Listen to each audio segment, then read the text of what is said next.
Well, ladies and gentlemen, within the past 48 to 72 hours, we have seen a shift in regards to the overall betting market when it comes to the 2024 election. A lot of the swing states, a lot of the Rust Belt seems to be trending in Trump's direction. We just saw a major shift with Michigan, now Trump the favorite in Pennsylvania, Trump the overall betting favorite, a few positive polls, but it's not even the polls, it's just the feel and the correction we're seeing within the market when you factor in the polling errors. And also at this point, the polls are basically tied and you're just choosing a candidate.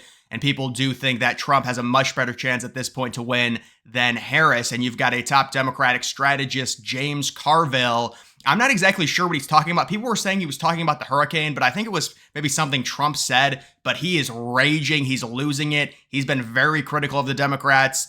He was critical of what was going on with Biden, and now, I mean, this is unbelievable. What the fuck are you people doing? Get off your ass. Move, move, move. Why isn't Harris herself out today talking about that? Why doesn't she do a press conference ever?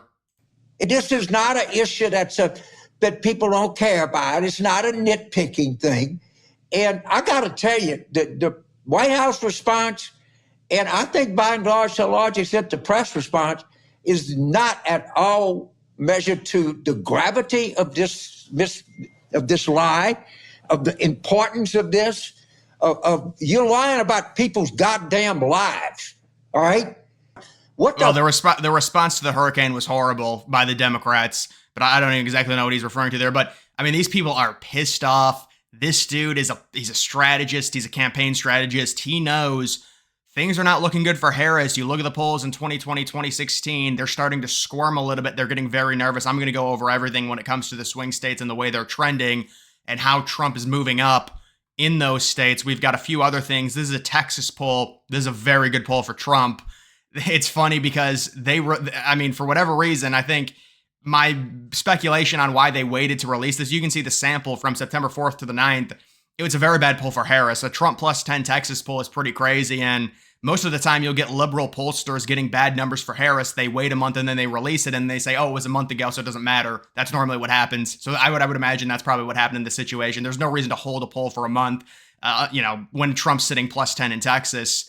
I don't know if this is going to add it to Real Clear Politics. I'm not exactly sure on the pollster, but plus 10 is crazy good for Trump. If Trump can win Texas by 7, I think that'd be great. I don't think it's going to be 10, but either way, I do think that is very good news there. And then we are also going to take a look at all of the swing states. And this is really what we're talking about.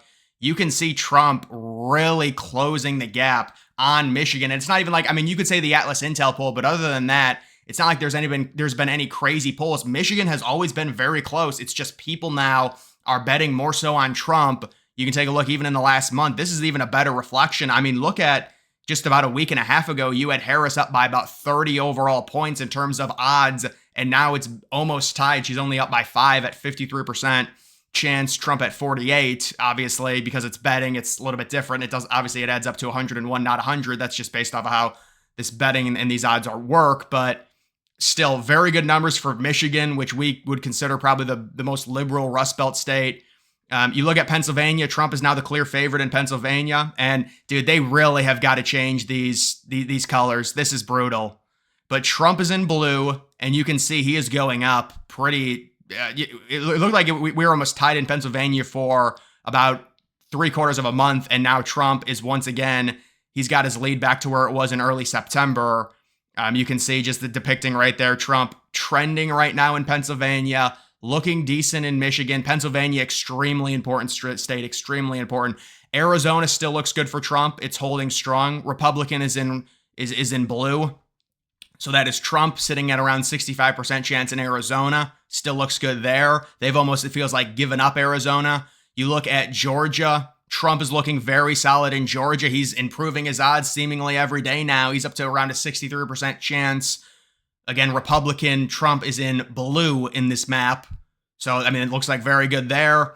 You do take a look at Nevada. How about this? Liberals have been going crazy about, now look, the Democrat is in blue in this. They really got to fix this. But Harris is up by 5 in Nevada, but they've been going crazy. They're like, oh my God, Harris is for sure going to win Nevada. There's like 5 great polls, and Trump has like a better chance to win Pennsylvania than Harris does Nevada. I think these recent polls in Nevada, they're all very close. Number one, really Nevada, it's not that important in terms of swing states. It's only 6 electoral votes. If Trump wins Pennsylvania, he wins Georgia, North Carolina, none of this matters. But I'm just saying, like, this whole narrative that she's running away in Nevada, it's not even close to what's going on in Arizona. Trump's actually pushing a big lead in Arizona, and Nevada is still very close. Just because she's led in a few polls by like a point within the margin of error doesn't mean anything. And then you've got the outlier Bloomberg poll on top of that.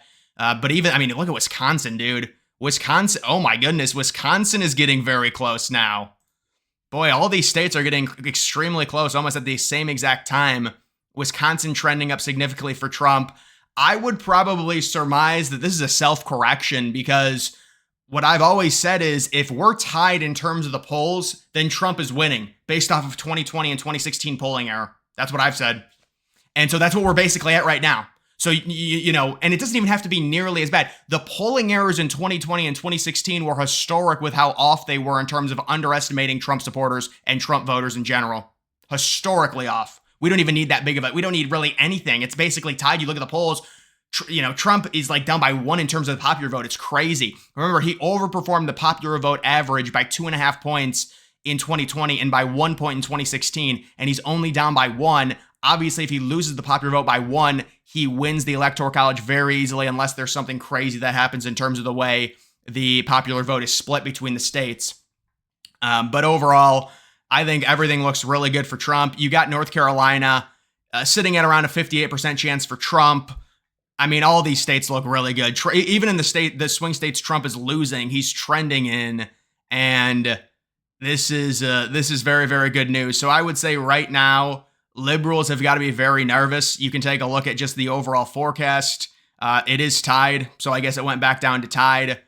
I mean, there's great value on Trump here. There really is. But even you look at the states, it's like, this is tied. It really doesn't matter. If Trump wins Georgia, North Carolina, he's up right now in Pennsylvania. The election's over. He doesn't even need Arizona. He doesn't need Nevada. He doesn't need Michigan. He doesn't need Wisconsin. Harris is barely winning Wisconsin and Michigan based on the recent trends. Trump is winning Pennsylvania. He's clearly winning Georgia. If Trump takes North Carolina and Georgia, she's going to have to sweep the Rust Belt. And then on top of that, she's going to have to, I think, win Arizona. And Trump looks great in Arizona right now.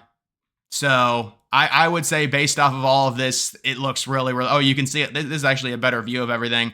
Trump the favorite in Arizona. Trump the favorite in Georgia. Trump the favorite in Pennsylvania. Harris a slight favorite. Harris a slight favorite. Harris a slight favorite. It doesn't matter, though, because these are, if Trump wins these states, Trump would win, because it also doesn't have North Carolina in here, which Trump is leading as well. And then it gives Trump a 25% chance to win the popular vote, which I think is possible, although the popular vote, you can see the Senate and the House. Certainly you'd like the Republicans to win the House. I think it's possible if Trump wins, and I think it's probable, honestly, if Trump wins. The Senate's going to be going to the Republicans for sure. That should be like an 85 to a 90% chance there. But either way, this does look pretty good. 28% chance of a Republican sweep, 21% chance. Basically, that's 0% chance of a Democrat sweep. But either way, things do look very good for Trump right now in terms of these markets, in terms of the way things are trending. But guys, that is going to do it for this video. Make sure you follow me on X. Link to that's always in the description.